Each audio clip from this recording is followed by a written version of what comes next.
কাছাড়ে বিক্রমপুর সমবায় সমিতি এবং জাটিঙ্গা সমবায় সমিতির বিভিন্ন অনিয়ম ও দুর্নীতির অভিযোগ। চাল কর্তন, লাইসেন্স রিনিউ বাবদ টাকা আদায় সহ বিভিন্ন ধরনের দুর্নীতির অভিযোগ নিয়ে সরব হয়েছেন ডিলাররা।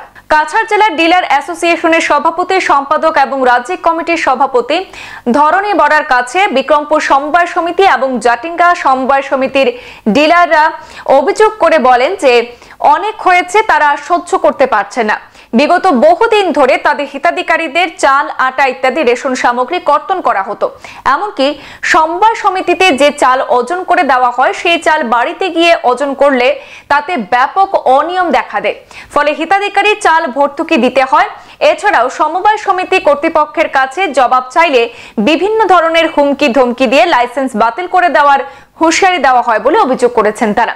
তাদের অভিযোগের ভিত্তিতে রাজ্যিক ডিলার অ্যাসোসিয়েশনের সভাপতি ধরণী বরা জাটিঙ্গা সমবায় সমিতির সম্পাদিকার কাছে ফোনের মাধ্যমে জবাব চাইলে কোনো সদুত্তর দিতে না পেরে মোবাইল সুইচ অফ করে রেখে দেন। এদিকে বর্তমান সরকার দুর্নীতি এবং অনিয়মের বিরুদ্ধে কঠোর ব্যবস্থা গ্রহণ করেছে। অন্যদিকে দুর্নীতি ও অনিয়মের আঁতুড়ঘরে পরিণত হয়েছে জাটিঙ্গা সমবায় সমিতি এবং বিক্রমপুর সমবায় সমিতি। এই বিষয়ে তারা মুখ্যমন্ত্রীর দ্বারস্থ হবেন বলেও জানিয়েছেন। অফিসিয়াল ইন্সপেক্টরের দেওয়া, সুপারিনটেন্ডেন্টের দেওয়া, জয়েন্ট ডিরেক্টরের দেওয়া এবং দুইজন কিরানি খাস করে তারা আর রেজাল্ট শেষ। কিন্তু হে টেকা করছে, যদি 50 জন ডিলার তাকে 2000 টাকা করিয়া হে কালেকশন করছে গিয়া 1 লাখ টাকা। এখানে হে ওই লাইসেন্সের ফিস বাবদ 5000 টাকা আর বাকি 20000 টাকা দিয়ে 70,000 টাকা তার পকেটে লইয়া গিয়া হে তার মজ মস্তি করিয়া চলে, সুখে চলে। এরপরে যদি কোনো ডিলারে প্রতিবাদ করে যে কইছে আমি এই শান্তনী আমার চলবার দিতে না, স্যার এক কাম করে এনে একটা জাতা দিলেন, ফার্সে আগে করতো দেখা 10,000 দড়ি দিছে, দড়িয়া 1-2 জনের চাপ দিয়েছে, প্রত্যেক সাইডে এটা করছে দিয়া করছে কিতা এই ডিলারদের চাপ, প্রত্যেকটা ডিলারদের চাপে রাখছে, চাপে রাখিয়া ইন্সপেক্টর দিয়ে হাতে রাখিয়া চাপে রাখছে, ডিলারদের রাখিয়া ডিলারের ট্রান্সফারের কাজও হে করে। ডিলার যদি এটা নাম উঠে তো ওইগুলো হে যায় যে জায়গা অফিসে কোনো অফিসে একটা খরচ লাগে, মনে করেন 100 যদি লাগে তো 200 কালেকশন করে, 300 কালেকশন করে, সব সময় তার পকেট খালি ভরতে আছে। আর ডিলারে মাতো গেলে কয় বলে অফিসে সাহায্য করে কোনো মতে খাতাপত্র চেক করিয়া কোনো কিছু করা যায়নি। আজকে যদি খাতাপত্র তো আমরা লাগেন না, এখন যদি খাতাপত্র ডাক্তার কোনো সেক্রেটারিয়ে যদি আমরা কোনো ডিলারের উপরে এইরকম কোনো চক্রান্ত করিয়া দেখা, আমার দাদা কইসন 100% আমরা অফিসে খাড়া হইয়া যদি এই অফিসারটি যদি হেস্ত নষ্ট করতে পারি না তো এটা কমিটি চাই দিব, জানিয়ে রাখবা। কোনো ডিলারকে বলে আমরা ওখানে ঘটলাম করে সেক্রেটারি ওখান করে কোন অফিসার তার আমরা এডিসি হো, ম্যাজিস্ট্রেট ম্যাডাম যে আছে, জুনালি ম্যাডাম ও, ডিসিও ওই দিন আমরা কালকে আমরা একটা প্রোগ্রাম লিয়ে এডিসি ম্যাডাম এডিসি লগে যোগাযোগ করেছি, সবটা আছে। আমরা রে অন্যায় করবো, অন্যায়টা তো কি জায়গা বালা করে অফিসারকে বুঝিয়ে দিতে লাগবো। এতদিনের যে ডিলারের যে বদনাম, সমস্ত বদনামের মূল ব্যক্তি হলো সেক্রেটারি।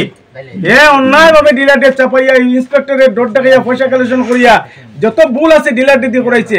ইভেন কিছু জায়গায় তখন খবর পাইলাম যে আমার দাদা সুন্দরা যেমন যেগুলা সাইলেন্ট কার্ড বলতে আজকে কার্ড বানাইছে, ডিলারদের রাখছে না সরকারের লগে, অনর কার্ড হনো ডিলারে যদি সিস্টেমেটিকভাবে ফর্ম জমা দিত, ডিলারের থ্রুতে আজকে দোকানে দোকানে পড়তো, কোনো ঝামেলা হইতো না।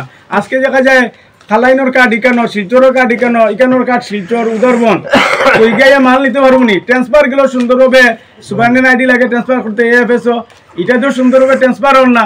এতে মানুষ সরকারে আমরের চালিয়ে যে কাজ করলো বিরাট বড় একটা পাপ করছে। অনেক মানুষের এর লাগে দুঃখ দেয় যে যার দায়িত্ব আছে তার দায়িত্ব থেকে তুমি মরে যে কাজটা করছো, অন্যায় করছো, যার ফলে আজকে এখন পর্যন্ত কাছাড় ডিস্ট্রিক্টের যেগুলা কার্ড নতুন কার্ড এই যে হয়েছে 2024 সালে ডিসেম্বরে শেষ হইয়া যা 25-এ যে দেওয়া হয়েছে, এই কার্ডগুলা ওখানে অনেক দোকানে রয়েছে, যেগুলা কার্ড এখনো পর্যন্ত ট্রান্সফার হয়েছে না। এটা কার দোষ? আমরা রে অবহেলা করার কারণে এই দুঃখটা সরকারে ভুগতে হয়েছে। আর আমার কনজিউমার এর লাগে দুঃখ পায়। 25,000 গাড়ি বন্ধ করেছে, গাড়ি বন্ধ হয়ে গেছে। আমরা কইলাম একটা গাড়ি দিলে আপনারা নিতা, আপনারা পয়সা পাইতানি কিছু, আপনারা পয়সা পাইতানি গাড়ি দিয়ে নিতাম মাল, পয়সা দেওয়া লাগতো, মানে ই টাকার জন্য গাড়ি যেত না। তারা যে রেট ধরছে ই রেটে, যেমন আমার বাসায় হলো শুভঙ্গা নেই, তারা রেট 500 টাকা করে, গাড়ি যায় এখানে 800 টাকা লেবার আনলোড। আবার আমরা গত মাসে একটা রিটার্ন লিখিয়া দিছি সেক্রেটারিরে যে আমরা টোটালি কোনো টাকা আর দিতাম না আপনারা, যেটা আগে হয়ে গেছে আর এখন থেকে আমরা আর কোনো কিছু দিতাম না। আমরা যতজন এখানে ডিলার আছে ওই মাসে কেউ পয়সা দিছে না। টাকা না সামান্য দেখে আইপিটিএস করি, কেউরে কিছু দেই, কেউরে অর্ধেক দেই, কেউরে দেইও না। আইপিটিএস করে মোটামুটি একটা কাভারিং হয়ে যায়। জানুয়ারি যখন 2 কুইন্টাল কমে গেল, এখন আইপিটিএস নাই আপনার বানাইয়া রাখছি, বন্ধ হয়ে গেল, তো এটা রইল। 2 কুইন্টাল কাটিয়া ফেব্রুয়ারি মাল দিল, ফেব্রুয়ারি মাল কমে গেল 2 কুইন্টাল 5 কেজি। আমি পিটিশন দিলাম সেক্রেটারি বলে এরকম 2 কুইন্টাল মাল কমে গেছে গিয়া। তখন আমি কিছু মাংসর কিছু কনজিউমারের ফিঙ্গার লইয়া রাখছি, আগামী মাসও মাল দিব কইয়া। আগামী মাসে মাল দিতাম, তাহলে পিটিশন দিলাম যে আমার তো মাল কমে গেছে, এখন আমি কিতা করতাম এটা আপনি বিবেচনা করে দেবো। নাই নাম্বারে উত্তর দিলা, তোমার পাল্লা বেশি যাই জন্য তুমি মাল দেখে আনি সত্যি আমি কিতা করতাম।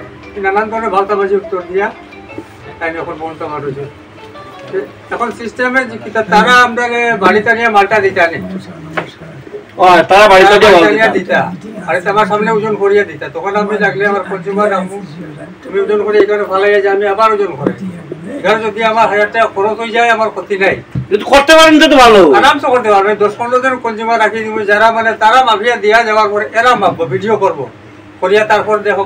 এতে যদি আমার একটু খরচের কোনো বাধা নেই তখন তো মালটা কমতো না। সংবাদ এ পর্যন্তই, ফিরছি পরবর্তী অন্যান্য আপডেট নিয়ে। ধন্যবাদ।